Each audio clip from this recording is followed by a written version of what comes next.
Hey guys, welcome to another video. Study abroad ये एक ऐसा टॉपिक है जिसके ऊपर इतनी ज़्यादा डिस्कशन होती है। आप अगर एक स्टूडेंट हो तो आई एम श्योर आपने भी काफ़ी एक्सप्लोर करा होगा ऑनलाइन कि कहाँ बाहर जाके पढ़ना चाहिए, which are the best countries, which are the best universities, कहाँ पे हमें ज़्यादा एक्सपोजर मिलेगा, कहाँ पे फ़ीस कम लगेगी। लेकिन मुद्दा ये है कि हमें बाहर जाके पढ़ना क्यों है। 2010 में, आज से करीब 13 साल पहले, मैंने एक डिसीजन बनाया था जिसने मेरी ज़िंदगी बदल के रख दी। मैंने बाहर जाके पढ़ने का फ़ैसला किया और 2011 में मैं 1 साल का डिप्लोमा बाहर पढ़ के आया। आज मैं आपके साथ अपने एक्सपीरियंसेस शेयर करना चाहता हूँ, जो मेरा तजुर्बा है बाहर जाके पढ़ने का, और अपने एक्सपीरियंस से मैं आपको बताऊँगा, टिप्स दूंगा कि आपको बाहर जाके पढ़ना चाहिए कि नहीं। अनफॉर्चुनेटली जो मैंने ऑब्जर्व करा है, लोग बाहर जाके पढ़ना चाहते हैं for all the wrong reasons, जिसकी वजह से प्रॉब्लम्स होती है।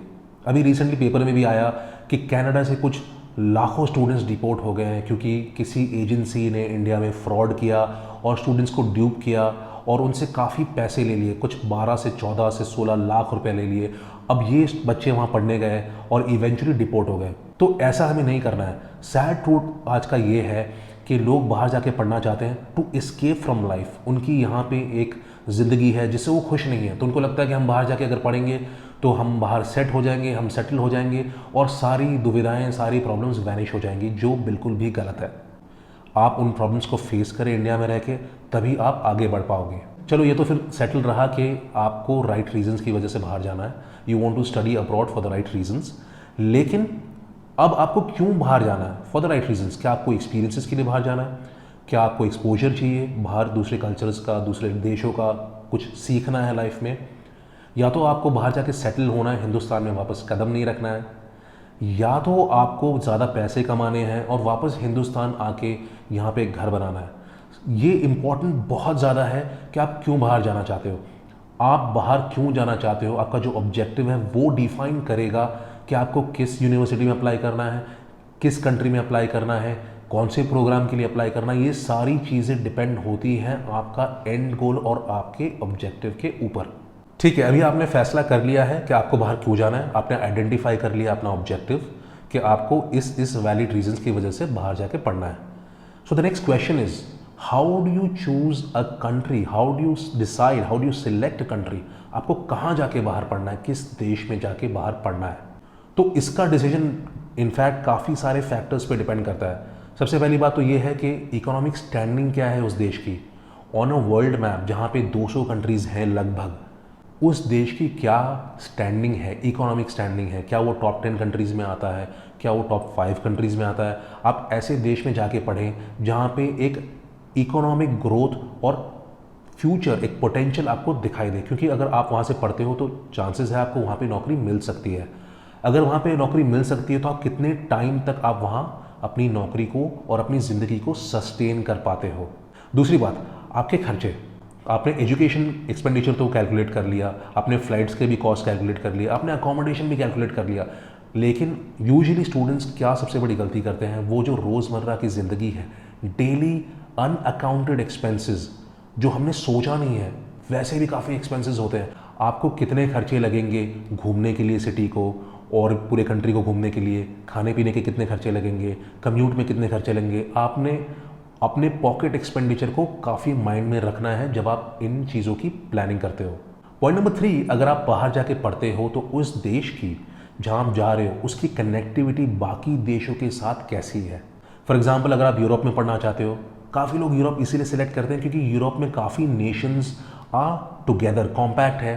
तो अगर आप, जैसे मैं स्विट्जरलैंड में पढ़ा था, तो 1 घंटे दूर इटली था, 1 घंटे दूर फ्रांस था, एक घंटे की दूरी पे ये सारे major big power house countries थे जहाँ पे मैं जाके घूम भी सकता था, और कनेक्टिविटी की वजह से जॉब अपॉर्चुनिटीज़ भी ज़्यादा होती है। अच्छा, और एक पॉइंट ये है, आपको ये देखना है कि आप जब कंट्री सिलेक्ट करते हो तो उस देश में लैंग्वेज, ऑफिशियल लैंग्वेज कौन सी है और कौन सी लैंग्वेज में आपको निपुण होना अनिवार्य है जॉब पाने के लिए। फॉर एग्जाम्पल, जब मैं स्विट्जरलैंड में पढ़ा था 2011 में, तो वहाँ पे जो लैंग्वेजेस चलती हैं, which is German, Italian, French और Romansh. Romansh is nothing but a combination of पहली 3 languages, Italian, German and French.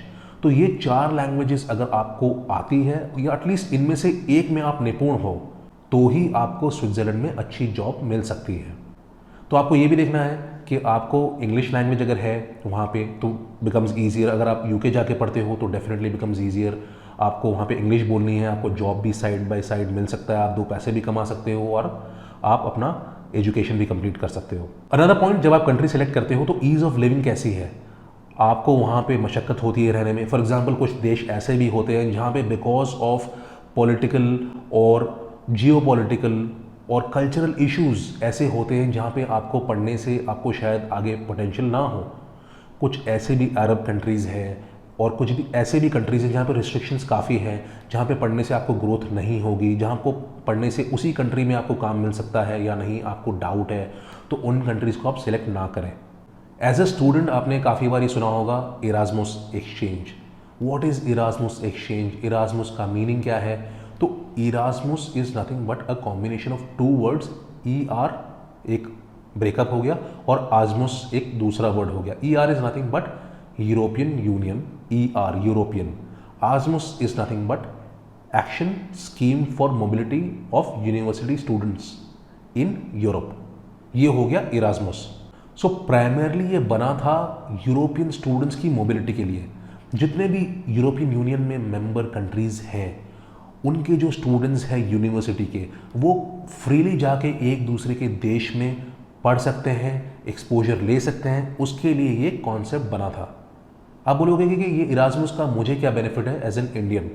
तो डेफिनेटली 2014 में जब इरास्मुस को पता चला कि इंडिया भी वर्ल्ड मैप में काफ़ी आ गया है और इंडियन स्टूडेंट्स भी काफ़ी अब्रॉड जाके पढ़ रहे हैं, so they came up with nothing but Erasmus Mundus. Erasmus Mundus एक स्पेनिश वर्ड है। मुंडुस मतलब वर्ल्ड, विच बेसिकली मीन्स ये इरास्मुस का same concept but extended to students that are not from Europe. ये एशियन कंट्रीज़ के हो सकते हैं, इंडियंस हो सकते हैं, कोई भी in the world who are not European, तो उनको भी एक्सपोजर मिल सकता है। अगर आप एक इंडियन हो तो इरास्मुस मुंडुस का लाभ उठा सकते हो। सो द क्वेश्चन इज कि इरास्मुस मुंडुस का आप बेनिफिट कैसे ले सकते हो एज अ स्टूडेंट। इरास्मुस मुंडुस के 3 मेन एक्शन ऑब्जेक्टिव्स हैं जिसकी वजह से वो फॉर्म हुआ था। Point number 1, masters and joint programs. Point number 2, partnerships and collaborations. And point number 3, attractive projects world wide. Point number 1, masters and joint programs. अगर आप एक इंडियन स्टूडेंट हो, आप for masters and joint programs apply कर सकते हो to all the countries that are part of the Erasmus Mundus scholarship program. दूसरा जो एक्शन प्लान है विच इज पार्टनरशिप्स। मान लो फॉर एग्जाम्पल आपने एक इंडियन यूनिवर्सिटी में एनरोल किया है for a 2 year masters program. ये 2 साल का मास्टर्स प्रोग्राम जो है, जो आपकी यूनिवर्सिटी है, पॉसिबली उस यूनिवर्सिटी का टाई अप एक ऐसे यूनिवर्सिटी के साथ में है in Europe which is part of the Erasmus Mundus program. So basically ये जो पार्टनरशिप्स है, पॉइंट नंबर 2 जो मैंने बोला, ये जो पार्टनरशिप्स है दिस इज़ बिटवीन यूनिवर्सिटीज़। अगर आपकी यूनिवर्सिटी है जिसका टाई अप है अगर कोई इंटरनेशनल यूनिवर्सिटी के साथ और आप अगर 2 साल का मास्टर्स प्रोग्राम करते हो तो आप 1 साल हिंदुस्तान में करेंगे और 1 साल विदेश में करेंगे। ये मैं एग्जांपल दे रहा हूँ, ये 6 महीने भी हो सकता है, ये हो सकता है 1.5 साल भी हो। इसकी एग्जैक्ट ड्यूरेशन आपकी यूनिवर्सिटी आपको बताएगी और आपको ये भी बताएगी कि किन इंटरनेशनल यूरोपियन यूनियन यूनिवर्सिटीज़ के साथ में उनका टाई अप है। तो ज़रूरी नहीं है पॉइंट बीइंग कि आपको बाहर जाके विदेश जाके पढ़ना है, आप हिंदुस्तान में भी पढ़ सकते हो और एक छोटा सा एक्सपोजर, जैसे स्टार्टिंग में हमने डिस्कस किया था ऑब्जेक्टिव हमारा क्या है बाहर जाके पढ़ने का। अगर आपका ऑब्जेक्टिव है मुझे खाली एक्सपोजर और एक्सपीरियंस चाहिए और कुछ नहीं चाहिए, तो आप इंडियन यूनिवर्सिटी में भी जा सकते हो जिसका टाई अप है। Action number 3 which is attractive partnerships. ये बेसिकली आपके लिए नहीं है, ये this is for primarily European union students. जितने भी EU मेंबर स्टेट्स हैं इन द वर्ल्ड, उनके जो स्टूडेंट्स हैं ये सिर्फ उनके लिए है।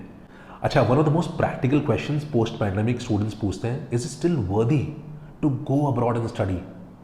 क्या ये वर्थ इट है? क्या हमें पैसा खर्चा करना चाहिए? क्या हम लोन लेके या अपने माता पिता से पैसा लेके बाहर लगाएं जिससे हमें अच्छा रिटर्न ऑफ इन्वेस्टमेंट मिले?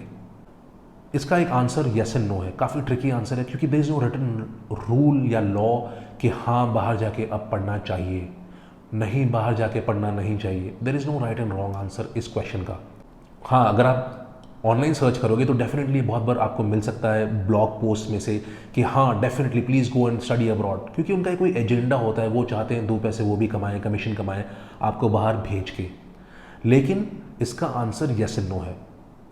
तो आप कैसे डिसाइड करोगे? मेरी टिप ये है, क्या आप एक स्टेम स्टूडेंट हो?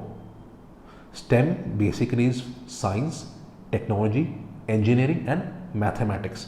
अगर तो आप ये 4 में से कोई भी एक फील्ड में पढ़ाई करते हो तो आप डेफिनेटली बाहर जाएं, एक मास्टर्स प्रोग्राम करें और कम से कम 2 साल का प्रोग्राम करें। 1 साल का प्रोग्राम कभी भी ना करें। मैंने 2011 में 1 साल का डिप्लोमा किया था इन हॉस्पिटैलिटी मैनेजमेंट। तो मुझे पता चला कि 1 साल इतनी जल्दी ख़त्म हो गया कि कुछ समझ में नहीं आया, मैं नेटवर्क ठीक से कर नहीं पाया, लोगों से मिल नहीं पाया, वो सारी चीज़ें नहीं कर पाया करियर पर्सपेक्टिव से जो मुझे करनी चाहिए। मान लो अगर आप स्टेम में नहीं हो, आपको एक जनरल एमबीए करना है, तो अगर आपको एमबीए करना है तो आपको ये पूछना है कि आपके पास क्या वैसा जीमैट स्कोर है कि आप टॉप यूनिवर्सिटीज़ क्रैक कर सको। अगर हाँ तो आप जाएं, अगर ना तो आप ना जाएं, क्योंकि आजकल ऐसी इतनी स्कीम्स निकली है जहाँ पे ये कंट्रीज़ भी आपको बुलाती हैं, बोलती है कि आप फ्री में स्टे करें, फ्री में स्कॉलरशिप मिलेगी आपको, फ्री में आप खाना पीना करें, आपको हम बाइक्स देंगे घूमने के लिए, आपको पॉकेट मनी देंगे। कितने इंस्टाग्राम में भी रील्स आते हैं जो आपको बोलते हैं कि ये फ्री है वो फ्री है। उन चक्करों में ना पड़ें। इंडिया में इतने ज़्यादा ऑप्शंस है, इतनी ज़्यादा यूनिवर्सिटीज़ है अच्छी अच्छी, आपको बाहर जाके पढ़ने की आवश्यकता है ही नहीं। हाँ, अगर आपको एक्सपोजर के लिए जाना है, आपके पास पैसे भी हैं, तो आप डेफिनेटली ट्राई करें। लेकिन मैं उन स्टूडेंट्स के लिए बात कर रहा हूँ जो लोन लेके बाहर जाके पढ़ते हैं विद अ होप कि वो उन पैसों से जो वो बाहर कमाएंगे अपनी लोन भी भर देंगे और अपने परिवार की ज़िंदगी बदल देंगे। So that's about it. आज का था ये वीडियो। बताइए आपको मेरा ये वीडियो कैसा लगा। ऐसी कोई चीज़ जो मैंने मिस कर दी हो तो डेफिनेटली कमेंट सेक्शन में डालिए। ऐसा कोई क्वेश्चन जो मैंने आंसर नहीं करा है डेफिनेटली कमेंट सेक्शन में डालिए। अगर आपने मुझे सब्सक्राइब नहीं किया है, ये पहली बार आप मेरा वीडियो देख रहे हो, तो प्लीज़ सब्सक्राइब कीजिए, लाइक बटन दबाइए और अपने मित्रों के साथ शेयर करिए। आपको मैं देखूंगा अगले वीडियो में। तब तक के लिए मास्सलामा।